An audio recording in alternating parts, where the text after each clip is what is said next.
السلام علیکم ورحمۃ اللہ وبرکاتہ۔ ناظرین، میں اسلامک سٹوریز 786 کے ساتھ حافظ طاہر آپ کی خدمت میں حاضر ہوں، روزانہ کی طرح ایک حدیث یا ایک واقعہ کے ساتھ۔ تو ویورز، اس کا مقصود یہ ہے کہ ہماری آنے والی نسلوں تک اللہ جل شانہ اور اللہ کے حبیب کی بات کو پہنچایا جا سکے۔ تو ویورز، آج میں جو واقعہ آپ کو سنانے جا رہا یہ بڑا ہی خوبصورت اور اینڈ تک دیکھنے والا ہے، تو آپ اینڈ تک ضرور سنیے گا کہ کس طریقے سے صحابہ اکرام رضوان اللہ اجمعین حضور نبی رحمت صلی اللہ علیہ وآلہ وسلم سے سوال جواب فرمایا کرتے تھے تاکہ قیامت تک آنے والے انسان تک کی رہنمائی ہو سکے۔ تو ویورز، شروع کرتے ہیں۔ حضرت معاذ رضی اللہ تعالی عنہ نے حضور اقدس صلی اللہ علیہ وآلہ وسلم سے عرض کیا کہ مجھے ایک ایسا عمل بتا دیجئے جو جنت میں داخل کر دے اور جہنم سے دور رکھے۔ تو حضور نبی رحمت صلی اللہ علیہ وآلہ وسلم نے فرمایا کہ تم نے بہت بڑی بات پوچھی ہے اور وہ بہت آسان چیز ہے جس پر اللہ جل شانہ آسان کر دے، اور وہ یہ ہے کہ اللہ جل شانہ کی اخلاص کے ساتھ عبادت کرو اور کسی کو اس کا شریک نہ بناؤ، نماز کو قائم کرو، زکوٰۃ ادا کرتے رہو، رمضان المبارک کے روزے رکھو اور بیت اللہ شریف کا حج کرو۔ اور اس کے بعد میرے نبی جناب نبی رحمت صلی اللہ علیہ وآلہ وسلم نے فرمایا کہ میں تمہیں خیر کے دروازے بتاؤں؟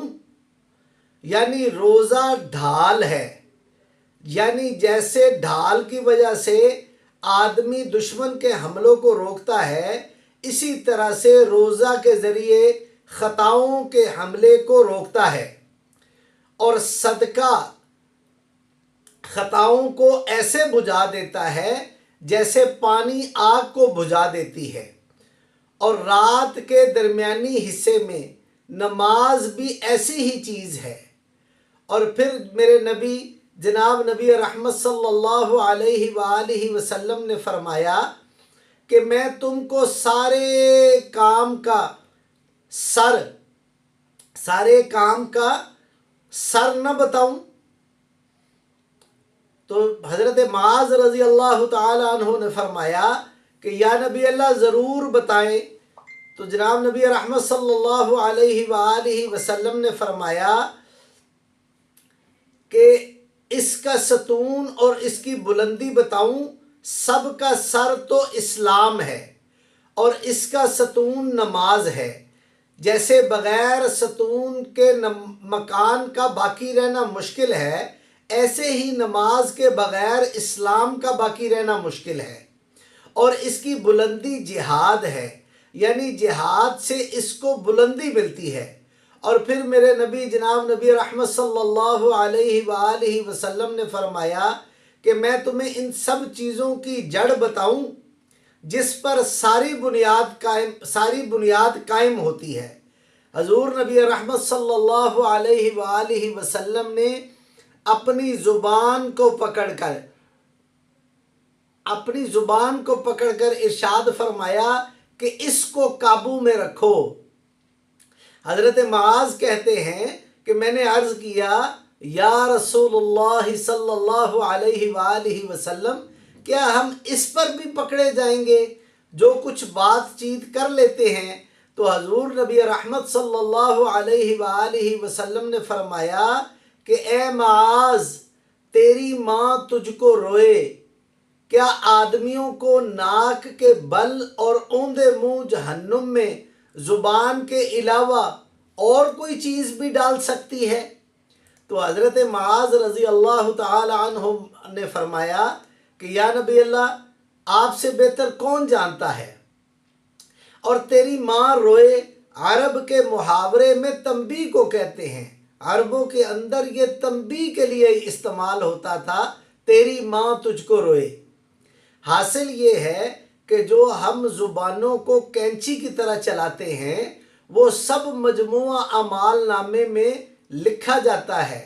اس میں لغو اور بیہودہ ناجائز جتنی چیزیں بولتے ہیں وہ جہنم میں جانے کا سبب بنے گی۔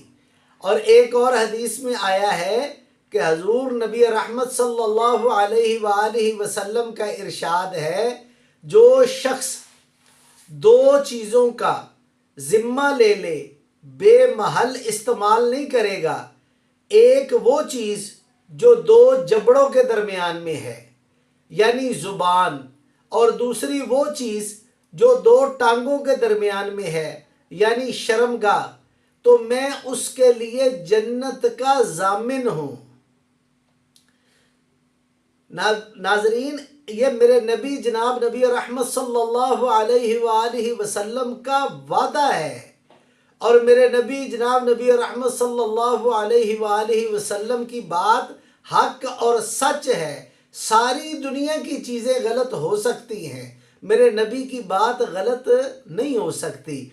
میرے نبی نے فرمایا کہ جو شخص دو چیزوں کا ذمہ لے لے کہ بے محل استعمال نہیں کرے گا، ایک دو جبڑوں کے درمیان یعنی زبان، اور دوسری دو ٹانگوں کے درمیان یعنی شرمگاہ، تو اللہ کے نبی اس کے لیے جنت کے ضامن ہیں۔ اللہ اکبر۔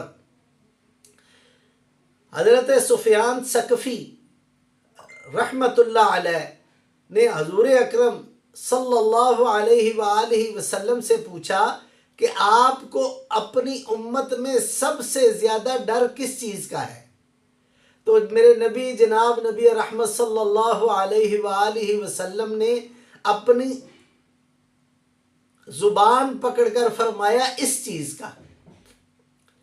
حضرت سفیان ثوری رحمت اللہ علیہ مشہور امام حدیث و فقہ ہے، وہ فرماتے ہیں مجھ سے ایک گناہ صادر ہو گیا جس کی وجہ سے 5 مہینے تہجد سے محروم رہا۔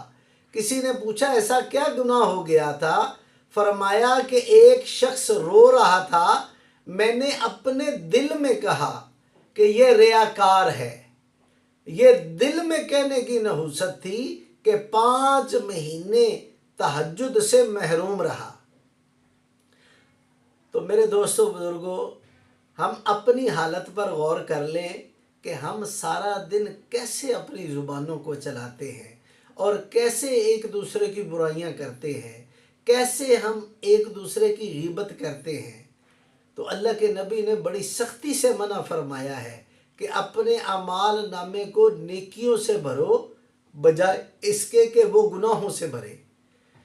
اور میرے دوستو بزرگوں، اگر ہم اپنا وہی ٹائم جو ہم غیبت کرنے کے لیے لگاتے ہیں اللہ کے اذکار اور جناب نبی رحمت صلی اللہ علیہ وآلہ وسلم پر درود بھیجنے میں لگا دیں تو یقین کریں اللہ پاک ہماری بڑی مشکلیں آسان فرما دیں گے۔